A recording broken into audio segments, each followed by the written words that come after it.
مریضوں کو اس سطح کے جو علاج کی سہولیات فراہم کر سکے. آپ نے جب اپنی ناک کا آپریشن کروایا تھا تو پروفیسر محمد علی ترمذی صاحب سے غالباً کروایا تھا. اچھا, ترمذی صاحب کا یہ آج شاید بیٹھے ہوئے ہیں تو چلو یہ بات آپ سے کرتا ہوں ڈسکس. ترمذی صاحب کا مجھے فون آیا, کہتے ہیں یار وہ آپ کو اینکر آئے تھے شراز بٹ صاحب, تو انہوں نے یار پورا ہمارا وزٹ کیا ہے. کیا تھا آپ نے؟ ہاں کیا تھا. کہ آپ کے جو انسٹرومنٹ ہیں ان کی کس طرح دیکھیں, جب آپ چیک کر سکتے ہیں تو باقیوں کو بھی حق ہے, شہریوں کو حق ہے کہ وہ جائیں اور نظام دیکھیں کہ جہاں پہ ہم جا رہے ہیں کیا ہمیں یہاں پہ یہ. انہوں نے مجھے کہا, کہتے ہیں کہ آپ بہت زیادہ پوزیسو ہیں. میں نے کہا نہیں, کہتے ہر پیشنٹ ایسے نہیں کرتا. میں نے کہا ہر پیشنٹ کو کرنا چاہیے, میرے خیال میں تو دیکھنا چاہیے نا نظام. دیکھیں آپ پیسے دے رہے ہیں انہیں, آپ انہیں پیسے دے رہے ہیں, آپ کا یہ رائٹ ہے کہ جو آپ کو سہولت مل رہی ہے, جو آپ پیسے ادا کر رہے ہیں, کیا اس کے متبادل اسی سطح کی آپ کو علاج کی سہولت جو ہے وہ فراہم ہو رہی ہے. اسی پر میں گفتگو کرنا چاہوں گا بلال سے. بلال یہ بتائے گا کتنا ضروری ہے اسٹرلائزیشن کو چیک کرنا, ڈاکٹر کی سروسز کو چیک کرنا, کراس چیک کرنا, اس کے بعد کلینک کا وزٹ کرنا. میرے خیال میں یہ ہر مریض کا حق ہوتا ہے. پہلے تو یہ دائرہ اختیار ہے اس شخص کے اندر کہ اس کو اخلاقی طور پر یہ دیکھنا چاہیے کہ اگر وہ کسی کو, فار ایگزامپل آپ اس نشست پہ برجمان ہے, اظہر بھائی یہاں ہے, میں یہاں ہوں, تو ہمیں یہ بھی متعین کرنا ہوگا کیا ہم یہاں سے جب گھر جائیں گے تو کہ میرے ڈیوٹی آورز جتنے تھے میں نے وہ اپنا جو ایک دن کا یومیہ 2000 3000 4000 10000 جس کے جتنے بھی پے کا یومیہ تنخواہ بنتا ہے, مزدور کی مزدوری بنتی ہے, ہم اپنے آپ کو مزدور کہہ لیں تو ہماری جو مزدوری تھی اس کے تحت ہم نے کام کیا ہے صحیح. اگر نہیں تو پھر ہم حرام کما رہے ہیں. Very honest and very straight forward categorically سے سارے لوگ, یہ جو لوگ کہتے ہیں اٹینڈنس لگا کے آفس سے نکل جانا, فار ایگزامپل جو ہم کوئی بھی ادارے لے لیں, FWMC لے لیں, واسا لے لیں, جو ایک فوج سرکاری اداروں میں صرف اٹینڈنس لگانا, فوج من موج بھرتیاں کی ہوئی ہیں نا, ان سے پوچھیں کسی سے بھی کہ جو اگر اٹینڈنس لگا کے غائب ہو جاتا ہے بندہ اپنی ڈیوٹی آورز کے اندر, وہ اپنے سے صرف اپنے ضمیر سے پوچھ لے کیا میں حلال رزق اپنے بچوں کے لیے لے کے جا رہا ہوں, تو میرے خیال میں اس کا ضمیر اسے بہتر جواب دے دے گا. یا فار ایگزامپل ایک دکاندار ہے, اگر وہ اپنی دکان کے اوپر بیٹھ کر کسی جھوٹ مال میں ناپ تول کر رہا ہے, یا وہ جو دکھایا ہے وہ بیچ نہیں رہا, جس میں ہمارے دین نے بڑی کلیئر کٹ ایک ڈائریکشن دی ہوئی ہیں, تو یہ ہی ڈاکٹرز ہیں, سروسز دے رہے ہیں ہمیں. اگر وہ سروسز کے جو ہمیں دے رہے ہیں اس کے مطابق ہم سے پیسے بھی چارج کریں, اور وہ سروسز اگر دیانتداری سے نہیں دی جا رہی تو میرے خیال میں ہمیں دنیا میں بیمار کر لیں گے. موت بر حق ہے, آ بھی جائے گی, وہ کسی غلطی سے آئی جائے وہ تو وقت پہ, لیکن میرے خیال میں قیامت والے دن پھر بڑا سخت امتحان ہوگا. تو ہمیں تھوڑا سا یہ دیکھنا چاہیے کہ ہم اسلام مسلمان ہیں, شاید یہ باتیں کریں گے لوگ کہیں مولوی بن گئے, لیکن ہمیں یہ دیکھنا ہوگا کہ ہم نے جس طرف جانا ہے ہمیں اس کی تیاری کرنی ہوگی. اگر ہمیں اس کی تیاری کرنی ہے تو ہمیں ہر چیز میں دیکھنا ہوگا کہ ہم رائٹ ڈائریکشن پہ ہیں, کیونکہ یہ اخلاقی ذمہ داریاں ہیں. اس میں آپ جا کے کسی کو 100 بار بھی سبق پڑھا دیں اور نہیں سبق ہے, جب تک اس کی اخلاقیات اس کو ہٹ نہیں کریں گی کہ یہاں میں اپنے دائرہ اختیار سے نکل کر دوسرے کو ہٹ کر رہا ہوں, دوسرے کا نقصان کر رہا ہوں دنستہ طور پر. غیر دنستہ ایک اور چیز ہے, اس کی بھی معافی نہیں ہے, اس کی معافی مل جاتی ہے, لیکن دانستہ کی جانے والی غلطیوں کے اوپر پھر آپ کے لیے سزا متعین ہے. تو پھر سزا قانونی طور پہ بھی ہے, یہاں نہیں ملے گی تو دنیا کی تو ہیں, دنیا کی آپ سفارشی لڑوا لیں گے, آپ ایک معروف ڈاکٹر ہیں, کسی کا MS کا فون کروا لیں گے, MPA سے فون کروا لیں گے, تو وہاں کس MPA کا فون کروائیں گے, وہاں تو پھر آپ کو جواب دینا پڑے گا, اور ساتھ اس MPA کو بھی دینا پڑے گا کہ آپ نے ایک انسان کی جان سے کھیلا, جو آپ کے اوپر اعتماد کیا, جس نے کہ میں اللہ کے اوپر یقین کر کے اس بندے کے پاس جا رہا ہوں اس کے بعد تاکہ یہ میرا صحیح علاج کرے گا. تو میرے خیال میں اگر ہم اسے کہتے ہیں نا ایک مسیحا ہے, تو مسیحا کون ہوتا ہے؟ جو آپ کو رائٹ ڈائریکشن یا رائٹ, اس کی مختلف معنی ہے نا, کہ آپ کو صحیح طرف لے کے جانا, آپ کے ساتھ اچھا کرنا, یا آپ کو سیدھے رستے پہ لے کے جانے والا, یہ مسیحا کی ڈیفینیشن. ہمارے شہر کے اندر میرے خیال میں اس وقت جو ہیلتھ فیسلٹیز ہیں اور جو سہولیات ہیں ان کو مد نظر رکھتے ہوئے یہ سوچنا چاہیے اور اللہ تعالیٰ سے دعا کرنی چاہیے کہ بھائی یا اللہ کسی کو بیمار نہ کر. یا ہم تو بیماری اگر ہو جائے تو پھر اس کے بعد ہیلتھ سروسز کو ڈھونڈنا, 1000 نعمت, اور واقعی یہ بڑا مشکل کام ہے. اگر ایک غریب شخص جو ہے وہ بیمار پڑ جائے, یا اس کو ایک ایسی بیماری ہو جائے جس کا 1 سال 2 سال 3 سال علاج چلنا ہے مسلسل, اس کے لیے بڑا مشکل ہو جاتا ہے. ہمارے یہاں کینسر وارڈ ہے, ایک ہے, لوگوں کی تعداد زیادہ ہے, لوگ بھاگتے ہیں لاہور کی طرف. آپ کو لگتا ہے کہ یہاں پر سرکاری ہسپتال کی کمی ہے؟ دیکھیں فیصل آباد میں اس وقت فگر تو تقریباً پچھلے دنوں دی تھی, اب مجھے یاد نہیں ہے. فیصل آباد میں سٹی گورنمنٹ ڈسپینسری, ضلع کونسل کی ڈسپینسری, THQ, RSC, BHU اور جو ہمارے ٹیچنگ ہاسپٹل, ان کی تعداد تقریباً 335-40 کے قریب بنتی ہے غالباً. فیصل آباد پورے ضلع کی آپ کو تعداد بتا رہا ہوں کہ ہمارے سرکاری سطح پہ جو ہے وہ علاج گاہیں موجود ہیں. اب آپ خود اندازہ لگائیں کہ فیصل آباد میں جو ڈاکٹرز کی تعداد ہے وہ کتنی ہے. فیصل آباد میں اس وقت جو ڈاکٹر کام کر رہا ہے، اوورال پورے ضلع کی بات کر رہا ہوں، ان کی تعداد تقریباً 2200 کے قریب ہے. اب 86 لاکھ کی آبادی کا شہر ہے، 2000 ڈاکٹر کی تعداد ہے. آپ خود اندازہ لگائیں کہ ایک ڈاکٹر کتنے ہزار افراد کے لیے جو ہے وہ مقرر کیا گیا ہے. اب اس 2000 میں الائڈ ہاسپٹل بھی شامل ہے، ہمارا FIC بھی شامل ہے، ہمارا چلڈرن ہاسپٹل بھی شامل ہے، کہ 86 لاکھ کی آبادی تو ہوگی فیصل آباد ضلع کی. جو ہمارے پاس چھنگ، چنیوٹ، ٹوبہ، سرگودا، میاں والی، خوشاب، بکھر، ملتان سے بھی مریض جو فیصل آباد آ رہے ہیں. اس کے علاوہ پنڈی بھٹیاں ہے، حافظ آباد ہے، ننکانہ صاحب ہے، اور اس گرد و نواح تقریباً 13 سے 14 اضلاع کم از کم بتا رہا ہوں. وہ جب ان کے مریض یہاں پہ آئیں گے، اور ڈاکٹروں کی تعداد میں نے آپ کو بتا دی ہے 2200 کے قریب تعداد ہے، تو فگر میں نے آپ کو جو آبادی کی بتائی ہے وہ بتائی ہے فیصل آباد کی. جو دیگر افراد مستفید ہو رہے ہیں انہیں بھی تو فیصل آباد کے جو ڈاکٹر ہیں وہ دیکھ رہے ہیں نا. رش بہت زیادہ ہے، رش بہت زیادہ ہو گیا ہے، برڈن بہت زیادہ بڑھ گیا ہے، لیکن اس کو کنٹرول کرنا اور اس کو قابو کرنا جو ہے وہ مشکل سے مشکل تر ہوتا چلا جا رہا ہے. انتظامیہ کی ذمہ داری ہے، اسٹیٹ اور حکومت کی ذمہ داری ہے کہ وہ ڈاکٹرز کی تعداد، کیا ڈاکٹرز لوگ بن نہیں رہے ہیں؟ ہزاروں میڈیکل انسٹیٹیوٹس ہیں، وہاں سے لوگ پڑھ لکھ کر نکل رہے ہیں. تو میں بلال ڈوگر کا اور عزادار حسین کا بہت شکریہ ادا کرتا ہوں، ہمیں اس سیگمنٹ میں جوائن کیا. ایک چھوٹا سا وقفے کے بعد دوبارہ حاضر ہوں گے، ہمارے ساتھ رہیے.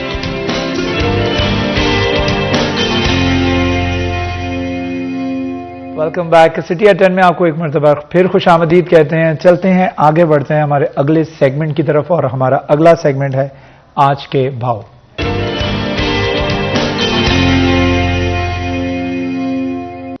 ہوں گے موجود محمد بلال ڈوگر، جو کہ آج کے بھاؤ کی تفصیلات ہمیں بتائیں گے.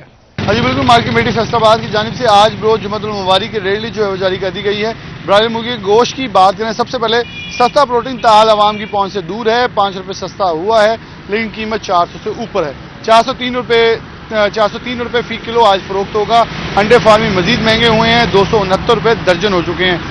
برائے مرغی کے گوشت کی اوپر مارکیٹ میں بات کریں 900 گرام کے حساب سے بھی 400 سے اوپر بک رہا ہے. تو اگر کلو کا حساب لگائیں تو یہ 450 سے اوپر قیمت جاتی دکھائی دیتی ہے.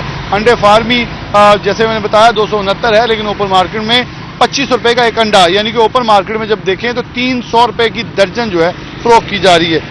مارکیٹ کے اندر اگر سبزی اور پھلوں کی قیمتوں کے اوپر نظر ڈالیں تو رد و بدل ہے. آلو کچا چھلکا 2 روپے سستا ہوا ہے، 70 سے 78 کا ہوا ہے. پیاز 170 روپے کلو، جبکہ ٹماٹر 160 کی قیمت پر برقرار ہے. سبز مرچ 5 روپے مہنگی ہوئی، 120 سے 125. مٹر سبز 10 روپے سستے ہوئے، 170 سے 160.